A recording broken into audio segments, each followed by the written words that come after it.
Welcome to our Emergency Preparedness video series. This is one of 12 videos that will become available during the year, one each month. First, let us introduce ourselves. I'm Jennifer Ponce, the Emergency Services Coordinator for the City of Morgan Hill. And I'm Randy Christensen, an instructor for Morgan Hill's Community Emergency Response Team. Being prepared for disasters and emergencies can seem like a big job. Many people don't know where to start, so they never start at all. Do One Thing is a 12-month program and has been adopted nationally by emergency services of many counties. The program makes it easy for you to prepare yourself, your family, and your community for emergencies or disasters. The goal of this presentation is to help you recognize what items are truly needed in a disaster and how to make sure you don't overlook them if you need to evacuate. Our objectives are threefold. Remember important items that may be overlooked when leaving your home in a disaster. Create a go bag or 72-hour kit and possibly more advanced kits and store them in accessible places. Create an emergency supply kit for your pets, your car, at your workplace or school. If you leave your go bag at school or work, create another one for at home. You should always have quick access to these kits. And third, in a disaster, you may lose power and the internet for multiple days. ATMs or credit card machines at gas stations and stores probably won't be working. Store some cash in a couple of places. In the work, school, and community presentation, we talked about go bags for your children and breakout bags for those who worked away from home. Suggestions were given in unique family needs about creating kits for pets. Now you need to focus on yourself, so you're only good to your loved ones if you're available to help them. There are some supplies that you literally can't live without, even for a day or two. Your go bag should contain those critical supplies that you can't be without. The key is that they always need to be available to you. Consider always keeping a 72-hour kit in your car. The car most likely goes everywhere you go. If you commute by train or bus, or if you ride share, you may want to consider having go bags for home and at work. You may even consider a very small kit that you can carry with you at all times on the train or bus in the event the disaster happens during the commute. Once again, immediate access to these supplies is the key. Example: if a major earthquake happens while you're at home and your house sustains major damage, how can you get to your supplies with the easiest effort? Are they placed somewhere near the front door? Are they right inside the garage door? Are they stored in a shed outside of your residence? Is the 72-hour kit in your car? These are some of the things to consider when selecting a location for your kits and supplies. It needs to be lightweight and portable enough to carry if you are required to leave your current location. To re-emphasize, it should only have those very essential items that you can't do without. An exception to the last rule might be a couple of things that will help you pass your time or give you some comfort, but make sure they're small and lightweight.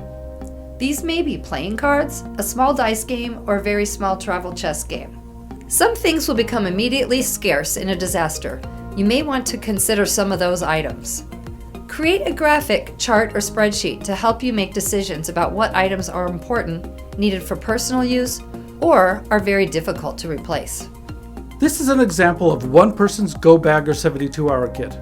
The owner works 30 miles from his home and understands that if there is a major disaster, he may need to walk the entire distance to his home.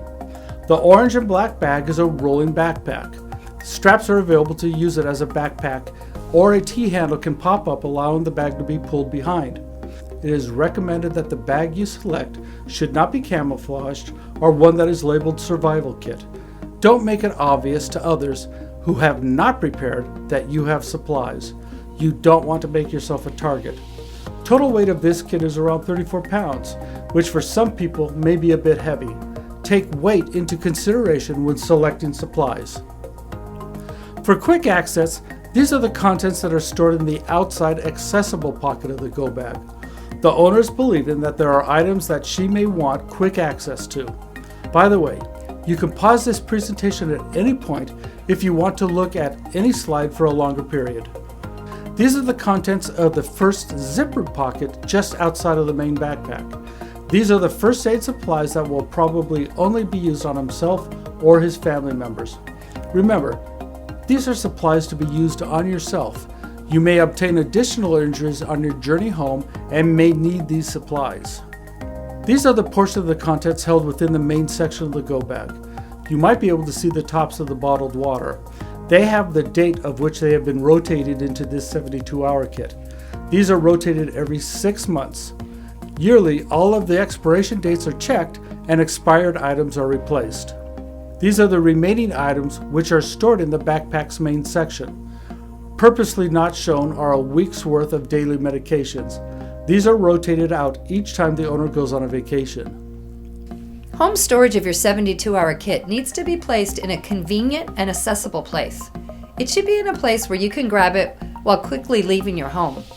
Each family member should have a kit and know where it is kept. At work, you should have access to a 72-hour kit as well as a breakout kit. The breakout kit should be right next to your desk or office. In the event of an earthquake, you might be trapped within your building. Your breakout kit should have some minimal first aid supplies as well as some energy bars and water. A whistle, multi-knife, and crowbar should also be inside your kit. For commuters, their car is always near them. Keep a 72-hour kit with other emergency supplies within it. The go bag contains your most critical survival items. Each family member should have their own as well as each pet. These go bags used to be called 24-hour kits, till it was learned that most help may not get to you for 2 or 3 days or longer. Remember back to Katrina when some people were not rescued for 1 or 2 weeks? Keep the bag light. If you're a far distance from home when the disaster strikes, it may take you 2 or 3 days to walk home. A roller bag is convenient, but roads and sidewalks may be damaged and covered with debris. Thus, you may be carrying your supplies. A car emergency kit isn't just an aid during a disaster or vehicle breakdown. Think about how you would sustain yourself if caught in a freak snowstorm or a breakdown in the desert. Additional cash may be necessary if local communications and internet are down and you need gas. A satellite phone or ham radio may be a lifesaver if you're caught somewhere where there's no cell service. Do take into consideration what you would need if your car breaks down. A small tool set, plastic tape for hose leaks, a can of tire aerosol that will seal and inflate a tire in an emergency, a fire extinguisher in the event of an engine fire or tire fire. Since many pets are members of the family, do create a kit for each of them. Place their items into an approved animal carrier. Include food, water, bowls, litter boxes, pet first aid supplies, and medications. You may want to consider getting a pet tag that has your cell phone number on it. Microchip readers might not be easily available. Let me take you back to 9/11. Some of these things you may or may not have heard about. People could not exit through many of the doors because they were jammed shut or there was fire on the other side. Elevators were transporting people but wouldn't open to let them out. One group of people used a window washer squeegee as a crowbar to open the elevator door when it stopped operating between floors. Outside the building, the streets were littered with high heels from women kicking their shoes off and running for safety. Think about what you would need if you had to fight your way out of a building or trapped within it.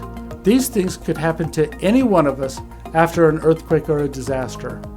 What kind of items would your child need if they experienced a disaster while attending college? Do they know their dorm's emergency procedures? Where to evacuate and where to gather? Have they been given items to help them through the dark? Do they have those manual items that will assist them to take and leave notes where there's no cell service or internet? Do they have the knowledge and supplies to take care of any injuries they might obtain? What would you do if your home was damaged or uninhabitable? Do you have family camping equipment that could provide the ability to cook, provide warmth, and give shelter? These could all be bundled up and placed in a convenient spot. Gather together some warm clothes for winter. Dry socks can make a big difference to your outlook on life during the rainy season. Ask any firefighter or forest ranger. Batteries, solar panels, hand crank generators, solar generators, and power generators all change your disaster experience to the positive. Supplies of food and water will help keep many of your worries away. Select those types of food and the way they are stored that are familiar to you. Immediately following a disaster is not the time to learn how to manually grind wheat and make bread. Proper sanitation is a key priority in not spreading disease. Even a kit containing a bucket, garbage cans, and toilet paper may be welcoming. In a disaster where we may lose electricity and/or the internet, ATMs won't be working. Neither will credit card machines. When the South Bay cities had their fiber optic cables cut a few years back, they lost all internet connectivity. All gas stations would only take cash. Because of that, many of them closed. Not only did the internet outage affect the gas stations, but all retail, including the grocery stores. Many security reasons make retail stores close their doors when there's a power outage. Don't only have $100 bills. Smaller bills are many times better. Retail stores in California cannot raise prices more than 10% after a state of emergency has been declared. Hotels and motels are different.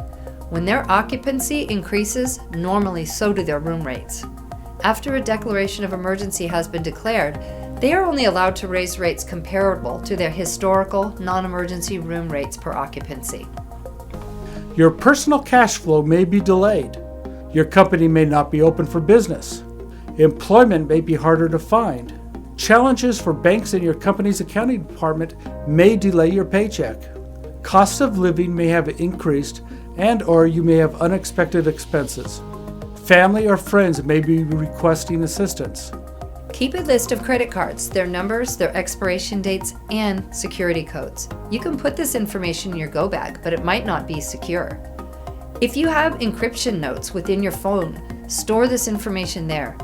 Don't put it in the cloud since the internet may be down. Also place with this information the phone number that is on the back side of the credit card for customer service. This may help in reaching the bank in the event that the cards go missing. It suggests that it may be advantageous to place a few blank checks in your go bag. Notes about disaster assistance. Federal government assistance is only available if a president issues a disaster declaration. If only the governor issues it, there won't be federal assistance. The assistance grants or payments are normally no more than a few $1,000s. The most common form of federal disaster assistance is low-interest loans, which will need to be paid back. Some assistance may come from the Red Cross, Salvation Army, and religious or nonprofit organizations. Having insurance is probably your best bet to ensure that you'll have the financial resources needed to repair or replace your belongings. It's also recommended to have replacement valve insurance. If you don't have that, you'll find that all replaced items will have been depreciated. Most homeowners or renters insurance won't cover damage from floods or earthquakes. A basement flood insurance rider normally only covers drain and sewer backups. A flood insurance policy will cover water damage from any type of flooding. Take the time to think about disasters and what your needs would be if you encountered one. Planning and preparing for it will make you safer and more comfortable. It prepares you for what you may experience and makes you a better disaster decision maker.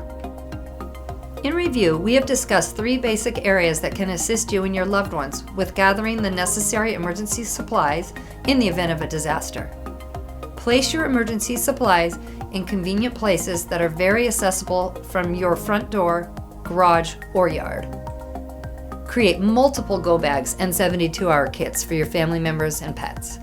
And then put them in places where you live, work, or attend school. Don't forget to include kits or bags in your cars. Credit card and cell phone readers, as well as ATMs, may be down. Store some cash in multiple convenient locations. Thank you for your time. This concludes the Do One Thing presentation on emergency supplies.